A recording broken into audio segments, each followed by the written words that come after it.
जय हिंद दोस्तों। आज हम लोग इस वीडियो में क्लास 10th का मोस्ट वीबीआई ऑब्जेक्टिव क्वेश्चन कराने वाले दोस्तों। क्लास 10th हिंदी का मॉडल पेपर है जो इंटरनेट से संबंधित जितने भी प्रश्न आने वाले दोस्तों इस वीडियो के माध्यम से आपको मिलने वाला है इस चैनल के माध्यम से। तो देखिए दोस्तों, सब जितना क्वेश्चन हम कराने वाले दोस्तों वो आपके लिए बहुत मोस्ट इंपॉर्टेंट क्वेश्चन होने वाला है। तो आप लोग वीडियो में अंत तक बने रहिए, आपके लिए एक एक क्वेश्चन बहुत महत्वपूर्ण होने वाला है दोस्तों। तो सबसे पहले तो आप लोग को ये बताना होगा कि एक एक क्वेश्चन का आंसर आप लोग को बताना होगा, option A, option B, option C कौन होगा दोस्तों। तो आप लोग सबसे पहले प्रश्न का आंसर बताइए दोस्तों क्या होगा। भीमराव अंबेडकर के चिंतन और रचनात्मक के मुख्यतः कितने प्रेरक व्यक्ति रहे थे? बताइए दोस्तों, भीमराव अंबेडकर के चिंतन और रचनात्मकता के मुख्यतः कितने प्रेरक व्यक्ति रहे? तो बताइए कि कितने व्यक्ति रहे थे? 3 व्यक्ति रहे थे। इस तरह से बढ़ेंगे अगले प्रश्न का आंसर, जल्दी से बताइए कमेंट बॉक्स में क्या होगा।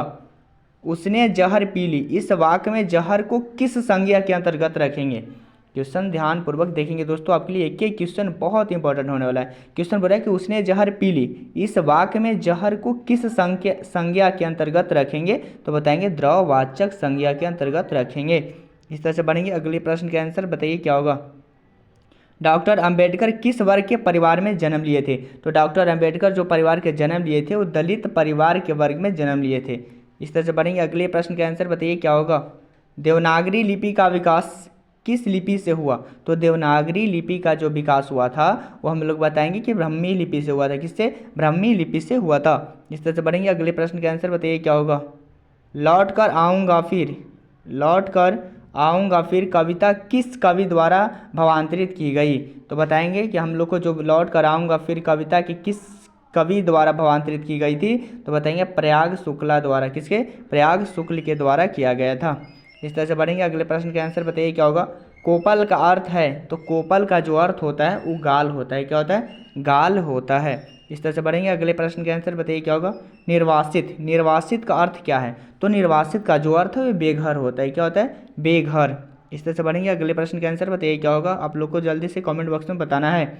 निम्नलिखित में कौन सा वर्ण तालु से उच्चारित होता है? जो तालु से उच्चारित होता है इसमें कौन सा जो ऐसा वर्ण है जो तालु से उच्चारित होगा? तो बताएंगे छ हमारा है जो तालु से उच्चारित होगा। इस तरह से बढ़ेंगे अगले प्रश्न के आंसर, जल्दी से बताइए क्या होगा। नलिन विलोचन शर्मा के पिता का नाम क्या था? तो नलिन विलोचन शर्मा के जो पिता का नाम था तो आप लोग को तो पता ही होगा कि रामावतार शर्मा था। क्या था? रामावतार शर्मा। इस तरह से बढ़ेंगे अगले प्रश्न के आंसर, बताइए क्या होगा। सेन साहब की मोटर कार थी, तो सेन साहब को जो मोटर कार थी वह स्ट्रीमल इंड का था। किस कंपनी का था? स्ट्रीमल इंड का था। इस तरह से बढ़ेंगे अगले प्रश्न का आंसर, बताइए क्या होगा। बी आर नारायण ने किस कहानी का अनुवाद किया है? बी आर नारायण ने किस कहानी का अनुवाद किया है? तो बी आर जो नारायण ने अनुवाद किए थे वो दही वाली मगम्मा का अनुवाद किया था। इस तरह से बढ़ेंगे अगले प्रश्न का आंसर, बताइए क्या होगा। श्रीनिवास किस भाषा के साहित्यकार हैं? तो श्रीनिवास किस भाषा के साहित्यकार हैं? तो बताएंगे कन्नड़ जो है हमारा जो है ना इस भाषा के वो साहित्यकार हैं। इस तरह से बढ़ेंगे अगले प्रश्न के आंसर, बताएंगे जल्दी से क्या होगा। कौन स्वेच्छासेवक दल के साथ बांध की मरम्मत में लगा था? तो कौन स्वेच्छासेवक दल के साथ बांध की मरम्मत में लगा था? तो बताएंगे कि गुण निधि जो था वो बांध की मरम्मत में लगा था। इस तरह से बनेंगे अगले प्रश्न के आंसर, बताइए क्या होगा। मैक्स मुलर ने सर्वविध संपदा और प्राकृतिक सौंदर्य से परिपूर्ण की देश को माना है? क्वेश्चन बोल रहा है कि मैक्स मुलर ने सर्वविध संपदा और प्राकृतिक सौंदर्य से परिपूर्ण किस देश को माना है? तो बताएंगे हम लोग कि हम लोग को भारत को है जो यही प्राकृतिक सौंदर्य से परिपूर्ण देश माना है भारत को। इस तरह से बढ़ेंगे अगले प्रश्न का आंसर, बताइए क्या होगा। मेरा जूता फट गया। देखिए क्या क्वेश्चन बोल रहा है, मेरा जूता फट गया, इस वाक्य में जूता को, ये जूता है ना, इसको किस संज्ञा के अंतर्गत रखेंगे? तो जूता जो रहेगा वो भाववाचक के संज्ञा में रखेंगे। किसमें? भाववाचक के संज्ञा में। इस तरह से बढ़ेंगे अगले प्रश्न का आंसर, बताइए क्या होगा। निर्विवाद, निर्विवाद का संधि विच्छेद क्या होता है? जल्दी से बताइए तो कमेंट बॉक्स में। निर्विवाद का संधि विच्छेद क्या होगा? तो निर्विवाद का जो संधि विच्छेद होगा निह जोड़ विवाद होगा। क्या होगा? निह जोड़ विवाद। ध्यान रखना कि दोस्तों एक एक क्वेश्चन आपके लिए बहुत इंपॉर्टेंट होने वाला है। पवन में कौन सी ऊर्जा संधि है? तो पवन में जो ऊर्जा संधि होने वाली है वो अयादी संधि होगा। कौन होगा? अयादी संधि। इस तरह से बढ़ेंगे अगले प्रश्न के आंसर, बताइए क्या होगा। लक्ष्मी लक्ष्मण की थी, लक्ष्मी लक्ष्मण की क्या थी? बताइए। तो बताएंगे पत्नी थी। क्या थी? पत्नी थी। इस तरह से बढ़ेंगे अगले प्रश्न के आंसर, बताइए क्या होगा। मंगू के अलावा उसकी माँ की कितने संतानें थी? तो मंगू के अलावा जब पूछेगा ना तो जो इसका होगा तो 3 होता है। कितना होता है? कितना संतान होगा? 3 होगा मंगू के अलावा। इस तरह से बढ़ेंगे। अगले प्रश्न का आंसर बताइए क्या होगा। माँ कहानी किस लेखक के द्वारा रचित है। तो माँ कहानी किस लेखक के द्वारा रचित है। तो ईश्वर पेटलीकर के द्वारा रचित है। इस तरह से बढ़ेंगे। अगले प्रश्न का आंसर क्या होगा बताइए जल्दी से। आपके लिए एक एक क्वेश्चन बहुत इंपॉर्टेंट होने वाला है, तो आप लोग क्वेश्चन में इस वीडियो के में अंत तक बने रहिए। आपके लिए एक एक क्वेश्चन 2025 बिहार बोर्ड के लिए बहुत महत्वपूर्ण होने वाला है। तो सबसे पहले इस क्वेश्चन का आंसर बताइए क्या होगा। पवित्र का संधि विच्छेद क्या होगा। तो पवित्र का जो संधि विच्छेद होता है पो जोड़ इत्र होता है। क्या होता है, ध्यान रखिएगा, पो जोड़ इत्र होता है। इस तरह से बढ़ेंगे। अगले पर मैक्स मुलर कौन सी भाषा में बाल्यकाल में ही निपुण होकर कविता लिखने लगे थे। मैक्स मुलर कौन सी भाषा में बाल्यकाल में ही निपुण होकर कविता लिखने लगे थे। तो बताएंगे लैटिन में लिखने लगे थे। किसमें, लैटिन शब्द में। इस तरह से बढ़ेंगे। अगले प्रश्न का आंसर बताइए क्या होगा। मनुष्य को नाखून की ज़रूरत कब थी। तो मनुष्य को नाखून की जो ज़रूरत था वो जंगली जीवन में ही था। कब था, जंगली जीवन में। इस तरह से बढ़ेंगे। अगले प्रश्न का आंसर बताइए। असुर के पास नहीं था। असुर के पास नहीं थे तो क्या नहीं थे। तो असुर के जो पास नहीं थे, जो लोहे का अस्त्र नहीं था। क्या था, लोहे का अस्त्र नहीं था। इस तरह से बढ़ेंगे। अगले प्रश्न का आंसर जल्दी से बताइए क्या होगा। आपके लिए इस वीडियो के माध्यम से 2025 बिहार बोर्ड के लिए बहुत महत्वपूर्ण क्वेश्चन होने वाला है, तो आप लोग क्वेश्चन को एक एक करके अच्छे पूर्वक देखिएगा। निर्गुण का संधि विच्छेद है। तो निर्गुण का जो संधि विच्छेद होता है निह जोड़ गुण होता है। क्या होता है, निह जोड़ गुण। इस तरह से बढ़ेंगे। अगले प्रश्न का आंसर बताइए क्या होगा। वल्ली अमाल की पुत्री कौन थी। तो वल्ली अमाल की जो पुत्री थी वो हमारा पापापाती थे। कौन थे, पापापाती थे। इस तरह से बढ़ेंगे। अगले प्रश्न का आंसर बताइए क्या होगा। धरती कब तक घूमेगी के कहानीकार हैं। तो धरती कब तक घूमेगी के जो कहानीकार हैं वो सावरदहिया हैं। कौन है, सावरदहिया। इस तरह से बढ़ेंगे। अगले प्रश्न के आंसर जल्दी से बताइए। दीर्घायु में समास बताइए। दीर्घ आयु में कौन समास होगा। तो दीर्घ आयु में जो समास होगा वो कर्मधार होगा। क्या होगा, कर्मधार। इस तरह से बढ़ेंगे। अगले प्रश्न का आंसर बताइए क्या होगा। पंचानन में समास बताइए। तो पंचानन में जो समास होगा वो बहुव्रीहि होगा। क्या होगा, बहुव्रीहि। इस तरह से बढ़ेंगे। अगले प्रश्न का आंसर जल्दी से बताइए कमेंट बॉक्स में। उत्तर भारत से नागरी लिपि के लेख कब से मिलने लगते हैं। क्वेश्चन बोल रहा है कि उत्तर भारत से नागरी लिपि के लेख कब से मिलने लगते हैं। तो बताएंगे कि 9वीं सदी से मिलने लगते हैं। कब से, 9वीं सदी से। इस तरह से बढ़ेंगे। अगले प्रश्न का आंसर बताइए क्या होगा। नागरी लिपि के आरंभिक लेख हमें कहाँ से मिलते हैं। नागरी लिपि के आरंभिक लेख हमें कहाँ से मिलते हैं। तो बताएंगे दक्षिणी भारत से मिलते हैं। कब, कहाँ से, दक्षिणी भारत से। इस तरह से बढ़ेंगे। अगले प्रश्न का आंसर बताइए। बहादुर पर कितने रुपए की चोरी का इल्ज़ाम लगा था। तो बहादुर पर जो चोरी का इल्ज़ाम लगा था 11 रुपये का लगा था। कितने का, 11 रुपये का। इस तरह से बढ़ेंगे। अगले प्रश्न का आंसर बताइए क्या होगा। त्रिनेत्र में समास बताइए। तो त्रिनेत्र में जो समास है ना वो हमारा कौन सा होगा। तो द्वि होगा, द्विगु। क्या होगा, द्विगु समास होगा। इस तरह से बढ़ेंगे। अगले प्रश्न का आंसर बताइए क्या होगा। आकंठ में समास बताइए। तो आकंठ में समास जो होगा वो क्या होगा बताइए।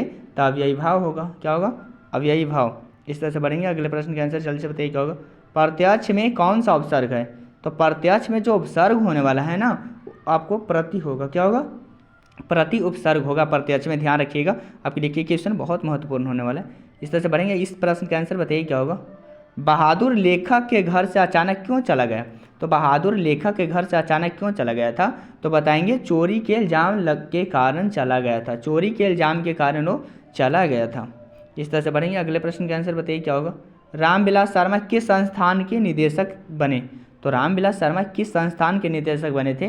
तो बताएंगे KM हिंदी संस्था के, KM हिंदी संस्था के निदेशक बने थे। इस तरह से बढ़ेंगे। अगले प्रश्न के आंसर बताइए क्या होगा। निराला की साहित्य साधना के रचनाकार हैं। तो निराला की साहित्य साधना के जो रचनाकार हैं वो कौन है, रामविलास शर्मा हैं। कौन है, रामविलास शर्मा। इस तरह से बढ़ेंगे। अगले प्रश्न के आंसर बताइए क्या होगा। अधीश में कौन सा उपसर्ग है। तो अधीश में जो उपसर्ग होता है वो हमारा अधि होता है। क्या होता है, अधि। इस तरह से बढ़ेंगे। अगले प्रश्न के आंसर बताइए क्या होगा। अभिशंसा में कौन सा उपसर्ग है। तो अभिशंसा में उपसर्ग जब पूछता है ना तो अभिशंसा में जो उपसर्ग हुआ जो अभी होगा। क्या होगा, अभी। इस तरह से बढ़ेंगे। अगले प्रश्न के आंसर बताइए क्या होगा। परिष्कृत में कौन सा उपसर्ग है।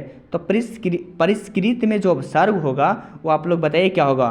तो हम लोग बताएंगे कि परि होगा। क्या होता है, परि है जो हमारा उपसर्ग है। इस तरह से बढ़ेंगे। अगले प्रश्न के आंसर बताइए क्या होगा। पंडित बिरजू महाराज लखनऊ घराने की किस पीढ़ी के कलाकार हैं। बताइए पंडित बिरजू महाराज लखनऊ घराने के किस पीढ़ी के कलाकार हैं? तो बताएंगे कि हम लोग 7वीं पीढ़ी के जो कलाकार हैं।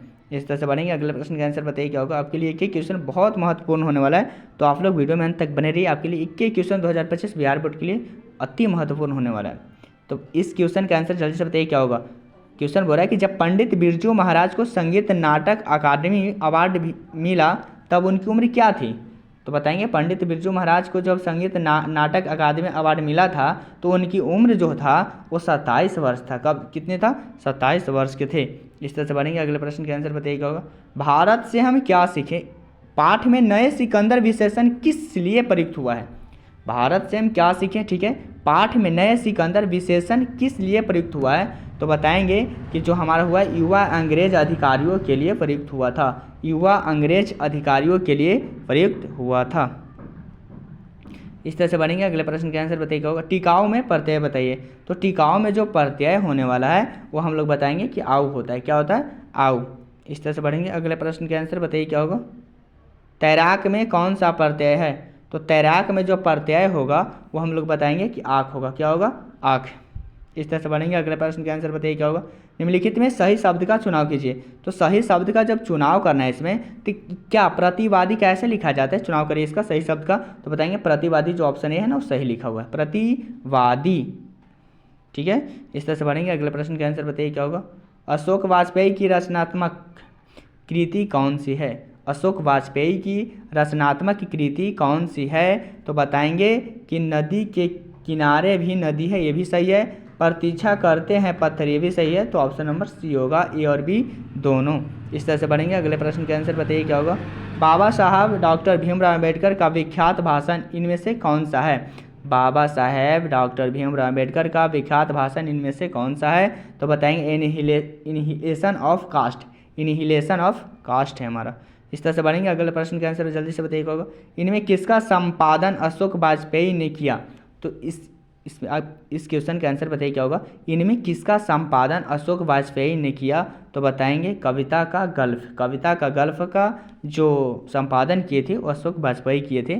आपके लिए जितने क्वेश्चन इस वीडियो के माध्यम से है आपके लिए बहुत अति महत्वपूर्ण होने वाला है। और एक बात ध्यान रखिएगा, जितने क्लास 10th 2025 बिहार बोर्ड के लिए तैयारी कर रहे हैं उन लोगों के पास भी इस वीडियो को शेयर जरूर करिएगा दोस्तों। जय हिंद दोस्तों।